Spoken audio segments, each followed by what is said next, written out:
ನಮಸ್ಕಾರ ವೀಕ್ಷಕರೇ, ಈಗ ನಾ ನವನಿ ಅಕ್ಕಿಲೆ ಪಾಯಸ ಹೆಂಗ್ ಮಾಡೋದು ಅಂತ ಹೇಳ್ಕೊಡ್ತೀನಿ ನೋಡ್ರಿ.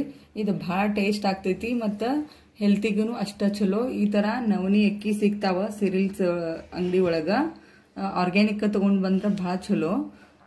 ಈ ಥರ ಸಣ್ಣ ಸಣ್ಣ ಕಾಳು ಇರ್ತದೆ. ಇದು ನೋಡ್ರಿ, ಇದನ್ನ ಅರ್ಧ ತಾಸ ನೀರೊಳಗೆ ತೊಳೆದಿಟ್ಕೊಂಡು ನಾನು ತೊಳ್ಕೊಂಡು 1 ತಾಸ ನೀರೊಳಗೆ ನೆನೆ ಇಟ್ಕೋಬೇಕು. ಇದಕ್ಕೆ ನಾ 1 ಗ್ಲಾಸ್ ನೀರು ಹಾಕಿಟ್ಕೊಂಡು ನೆನೆ ಇಟ್ಕೋತೀನಿ ನೋಡ್ರಿ. ಈಗ 1 ಗ್ಲಾಸ್ ನೀರು ಹಾಕಿ 1 ತಾಸು ನೆನೆಸಿಟ್ಕೊಂಡ್ರೆ ಸಾಕು. ಈ ಥರ ನೆನೆಸ್ಕೋಬೇಕು. ಈಗ 1 ತಾಸು ನೆನೆದೈತೆ ನೋಡ್ರಿ. ಇದನ್ನ ಚಂದಂಗಿ 1-2 ಸತಿ ಹಿಂಗೆ ಕೈಯಾಡಿಸ್ಕೊಂಡು ತೊಳ್ಕೋಬೇಕು ನೋಡ್ರಿ. ಇದನ್ನ ತೊಳ್ಕೊಂಡು ಈ 2-3 ಸತಿ ನೀರು ಹಾಕಿ ಕೈಯಾಡ್ಸಿ ಅಕ್ಕಿ ಹಿಂಗೆ ನಾರ್ಮಲ್ ಅಕ್ಕಿ ಹಿಂಗೆ ತೊಳ್ಕೊತೀವಲ್ರಿ, ಹಂಗೆ ತೊಳ್ಕೊಂಡಿನಿ ನಾ. ಈಗ ಈಗ ನಾ ತೊಳೆದಿಟ್ಕೊಂಡಿನಲ್ರಿ. ಇದಕ್ಕೆ ಈ ಗ್ಲಾಸಲ್ಲಿ 1 ಗ್ಲಾಸ್ ಅಕ್ಕಿ ಇದ್ರೆ 4 ಗ್ಲಾಸ್ ನೀರು ಹಾಕ್ಬೇಕು ನಾವು. ಹಾಕಿ ಇದನ್ನ ನಾರ್ಮಲ್ ಅಕ್ಕಿ ಹಿಂಗೆ ಕುದಿಸ್ಕೋತೀವಲ್ಲ ಹಂಗೆ ಕುದಿಸ್ಕೋಬೇಕು. ಉಪ್ಪು ಬೇಕಂದ್ರೆ ಹಾಕೋರಿ, ಇಲ್ಲಾಂದ್ರೆ ಲಾಸ್ಟಿಗೆ ಹಾಕೊಂಡ್ರೆ ನಡೀತದ. ನಾನು ಈಗ 1 ಚಮಚ ಉಪ್ಪು ಹಾಕೋತೀನಿ ನೋಡ್ರಿ. ಇದಕ್ಕೆ ಇಷ್ಟ ಉಪ್ಪು ಹಾಕೋತೀನಿ ನಾ, ಅರ್ಧ ಚಮಚದಷ್ಟ ಹಾಕಿದ್ಮ್ಯಾಗ ಲಿಡ್ ಮುಚ್ಚಿ 5ರಿಂದ 6 ವಿಸಿಲ್ ಬರುವವರೆಗೂ ವಿಸಿಲ್ ಹೊಡ್ಸ್ಕೊತೀನಿ. ಫಸ್ಟ್ 2 ವಿಸಿಲ್ ಜೋರ್ ಇಟ್ಕೋರಿ, ಆಮೇಲೆ ಮುಂದೆ 3-4 ವಿಸಿಲ್ ಲೋ ಫ್ಲೇಮಲ್ಲಿ ಇಟ್ಕೊಂಡು ಮಾಡ್ಕೋರಿ. ಈಗ ನೋಡ್ರಿ, ನಾನು 4ರಿಂದ 5 ವಿಸಿಲ್, 2 ವಿಸಿಲ್ ಜೋರ್ ಇಟ್ಟ, ಇನ್ನು 3 ವಿಸಿಲ್ ಸಣ್ಣಂಗಿಟ್ಟ ಫ್ಲೇಮ್ ಸಣ್ಣ ಮಾಡ್ಕೊಂಡು ನಾ ಇದನ್ನ ನವನಿ ಅಕ್ಕಿ ಕುದಿಸ್ಕೊಂಡಿನಿ. ಈಗ ಹೆಂಗಾಗಿದೆ ಅಂತ ನೋಡೋಣ ಬರ್ರಿ. ನೋಡ್ರಿ,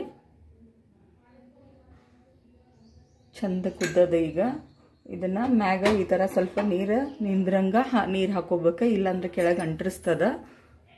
ನೋಡ್ರಿ ಎಷ್ಟು ಚಂದ ಕುದ್ದೈತಿ ನೋಡ್ರಿ. ಎಲ್ಲ ಗಂಜಿ ಆದಂಗೆ ಆಗ್ಯದ. ಈ ಥರ ಚಂದಂಗಿ ನುಣ್ಣಗ ಕುದಿಬೇಕಿದ.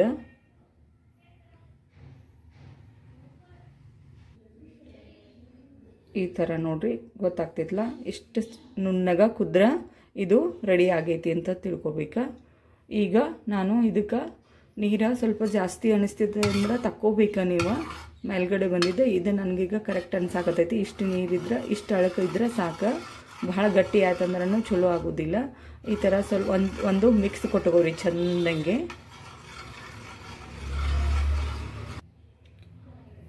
ಈ ಥರ ನೋಡ್ರಿ ಎಲ್ಲ ಚಂದಂಗೆ ಮಿಕ್ಸ್ ಮಾಡ್ಕೊಂಡ್ಮ್ಯಾಗ ನಾನು ಎಲ್ಲ ಡ್ರೈ ಫ್ರೂಟ್ಸ್ ರೆಡಿ ಮಾಡಿಟ್ಕೊಂಡಿನಿ ಇದಕ್ಕೆ ಹಾಕಕ್ಕೆ.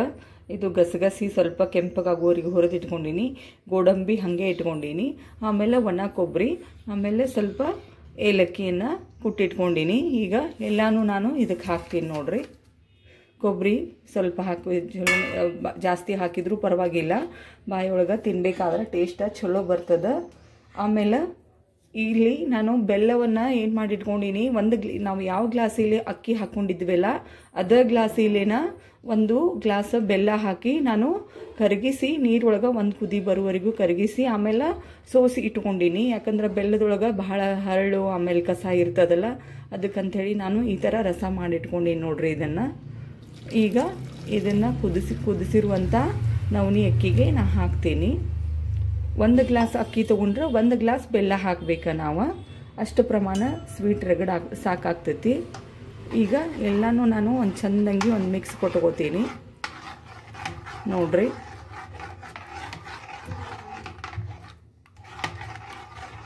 ಇದು ಹುಗ್ಗಿ ಅಕ್ಕಿದ ಏನು ಪಾಯಸ ಮಾಡ್ತೀವಲ್ಲ, ಅಂದ್ರೆ ಹುಗ್ಗಿ ಮಾಡ್ತೀವಲ್ಲ ಗೋಧಿ ಅಕ್ಕಿದ, ಅದೇ ಥರನ ಟೇಸ್ಟ್ ಬರ್ತೈತಿ. ಆದರೆ ಹೆಲ್ತಿಗೆ ಇದು ಭಾಳ ಅಂದ್ರೆ ಭಾಳ ಒಳ್ಳೆಯದ ನೋಡ್ರಿ. ಹೆಲ್ತಿಗೆ ನವನಿ ಅಕ್ಕಿ ಈಗ ಯಾರೂ ಬಳಸಂಗೇ ಇಲ್ಲ ನಾವು. ಹೈ ಪ್ರೋಟೀನ್ ಇರ್ತೈತಿ ಇದು ಮಕ್ಕಳಿಗೆ, ಆಮೇಲೆ ಬಾಣಂತಿಯರಿಗೆ ಭಾಳ ಅಂದ್ರೆ ಭಾಳ ಒಳ್ಳೆಯದಿದೆ. ಈ ಥರ ನಾವು ಮಾಡಿಕೊಟ್ರೆ ಭಾಳ ಟೇಸ್ಟ್ ಅನ್ನಿಸ್ತದೆ ಮತ್ತು ಹೆಲ್ತಿಗೂ ಒಳ್ಳೆಯದ. ಇದ್ರೊಳಗೆ ಕ್ಯಾಲ್ಶಿಯಂ ಜಾಸ್ತಿ ಇರ್ತದೆ, ಬೋನ್ಸ್ ಕಟ್ಟಿ ಆಗ್ತಾವ. ಅದ್ರೊಳಗೆ ಬಾಣಂತಿಯರಿಗೆ ಇದನ್ನು ಕೊಟ್ರೆ ಭಾಳ ಚಲೋ ಆಗ್ತೈತಿ. ಹಿಂದಿನ ಕಾಲದಾಗ ನಮ್ಮ ಅಜ್ಜಿಗಳೆಲ್ಲ ಇದನ್ನು ಜಾಸ್ತಿ ಬಳಸ್ತಿದ್ರು. ಇದರಿಂದ ಹೆಲ್ತ್ ಬೆನಿಫಿಟ್ಸ್ ಭಾಳ ಅದಾವ. ಅದರಿಂದ ಎಲ್ಲರೂ ಆದಷ್ಟು ನವನಿ ಅಕ್ಕಿ, ಆಮೇಲೆ ಊದಲು, ಕೋರೆಲೆ, ಈ ಥರ ಎಲ್ಲ ಏನು ಬರುತ್ತಲ್ಲ ಅದೆಲ್ಲ ತಂದು ಈ ಥರ ವೆರೈಟಿ ಆಫ್ ಫುಡ್ ಮಾಡ್ಕೊಂಡು ನಾವು ತಿಂದ್ರೆ ಹೆಲ್ತಿಗೂ ಒಳ್ಳೆಯದು. ಈ ವಿಡಿಯೋ ಈಗ ನಾನು ಈಗ ಮಾಡಕತ್ತೀನಲ್ಲ ಈ ಥರನ ಊದಲು ಕೋರೆಲದ್ದು ಮಾಡಿ ತೋರಿಸ್ತೀನಿ ನಿಮಗೆ. ಇದನ್ನ ಈಗೆಲ್ಲ ಮಿಕ್ಸ್ ಮಾಡ್ಕೊಂಡ್ಮೇಲೆ ಒಂದು ಕುದಿ ಬರೋವರೆಗೂ ನಾವು ಒಂದೆರಡು ಕುದಿ ಬರೋವರೆಗೂ ಕುದಿಸ್ಕೋಬೇಕು. ಮತ್ತು ಈ ಥರ ನೋಡ್ರಿ ಎಲ್ಲ ಡ್ರೈ ಫ್ರೂಟ್ಸ್ ಹಾಕಿದ್ಮ್ಯಾಗ ಒಂದು 2-3 ಕುದಿ ಬರೋವರೆಗೆ ಒಂದು 10 ನಿಮಿಷ ಕುದಿಸ್ಕೋಬೇಕು ನೋಡ್ರಿ. ಅಂದ್ರೆ ಚಂದ ಬೆಲ್ಲ ಎಲ್ಲ ಹೀರ್ಕೋತೈತಿ.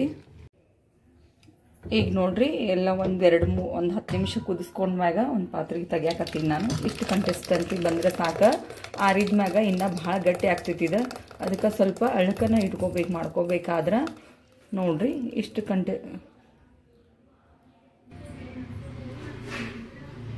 ನೋಡ್ರಿ ಈ ಥರ ಪಾಯಸ ರೆಡಿ ಆಯಿತು. ನಮಗೆ ಭಾಳ ಈಸಿಯಾಗಿ ಮಾಡ್ಕೋಬೋದ. ಒಂದು ಬರೀ ಅನ್ನ ಮಾಡ್ಕೊಂಡ್ರಷ್ಟು ಟೈಮ್ ಸಾಕಿದಕ್ಕೆ ನಾವು ಮಾಡ್ಕೊಳಕ್ಕೆ. ಆಮೇಲೆ ಅದ್ರೊಳಗೆ ಸ್ವಲ್ಪ ಎಲ್ಲ ಸ್ವೀಟ್ ಹಾಕ್ಕೊಂಡು ಡ್ರೈ ಫ್ರೂಟ್ಸ್ ಹಾಕೊಂಡ್ಬಿಟ್ರೆ ಒಂದು 15 ನಿಮಿಷ ಬೇಡ, ಒಂದು ಅರ್ಧ ತಾಸೊಳಗೆ ಇದು ರೆಡಿ ಆಗಿಬಿಡ್ತದೆ ನೋಡ್ರಿ. ಈ ವಿಡಿಯೋ ಇಷ್ಟ ಆದ್ರೆ ಲೈಕ್ ಮಾಡಿ, ಶೇರ್ ಮಾಡಿ, ಸಬ್ಸ್ಕ್ರೈಬ್ ಮಾಡಿ ನಮ್ಮ ಚಾನಲ್ನ. ನೀವು ಕೂಡ ಈ ರೆಸಿಪಿನ ಟ್ರೈ ಮಾಡಿ ಹೇಗಿದೆ ಅಂತ ಕಮೆಂಟ್ ಮಾಡಿ ಹೇಳಿ ನನಗೆ. ಇವತ್ತಿನ ಕಾಲದೊಳಗೆ ಹುಡುಗರಿಗಿದು ಭಾಳ ಹೈ ಪ್ರೋಟೀನ್ ಫುಡ್ ಆಗ್ತೈತಿ. ನೀವು ಎಲ್ಲರೂ ಮಾಡಿರಿ.